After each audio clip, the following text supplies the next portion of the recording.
Hi అండి. ఇవాళ మల్లెపూలను చూపిస్తున్నానండి. ఏముందిలే మల్లెపూలే కదా అనుకోవద్దండి. నేను చూపించే వీడియోని జాగ్రత్తగా పరిశీలించండి ఫ్రెండ్స్. దీనిలో 2 రకాల మల్లెపూలు చూపిస్తున్నాను. ఏది ఒరిజినల్, ఏది హైబ్రిడ్ కనిపెట్టండి ఫ్రెండ్స్.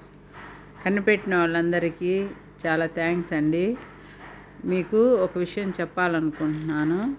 మల్లెపూలు ఇప్పుడు హైబ్రిడ్ వెరైటీస్లో కూడా చాలా వచ్చాయండి. కానీ మన నాటు మల్లెలు ఉన్నట్లుగా స్మెల్ ఉండదండి. చూడ్డానికి మాత్రమే మల్లెపూల్లాగా కనిపిస్తాయి. ఫస్ట్ చూపిస్తున్న ఈ మల్లె చెట్టు హైబ్రిడ్ మల్లె చెట్టు అండి.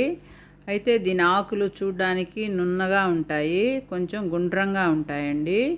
మన నాటు చెట్టులాగే ఉంటుంది చూడ్డానికి మాత్రము. బాగా పరిశీలిస్తే తెలుస్తుందండి. ఆకులు నునుపుగా ఉంటాయి, అంచులు వంకర తిరగకుండా స్ట్రైట్గా ఉండేసి చివర్లు కూడా గుండ్రంగా ఉంటాయండి ఆకు మొన.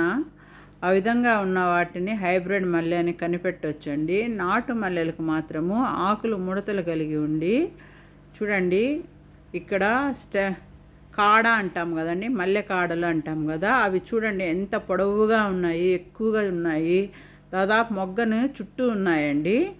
ఆ విధంగా మనము ఇది వచ్చి ఆకులండి, నాటు ఆకు, నాటు మల్లె చెట్టు. Please subscribe friends. మీకు మంచి ఇన్ఫర్మేషన్ వీడియోస్ పెడుతూ ఉంటాను. ఒకసారి లైక్ చేయండి, షేర్ చేయండి ఫ్రెండ్స్.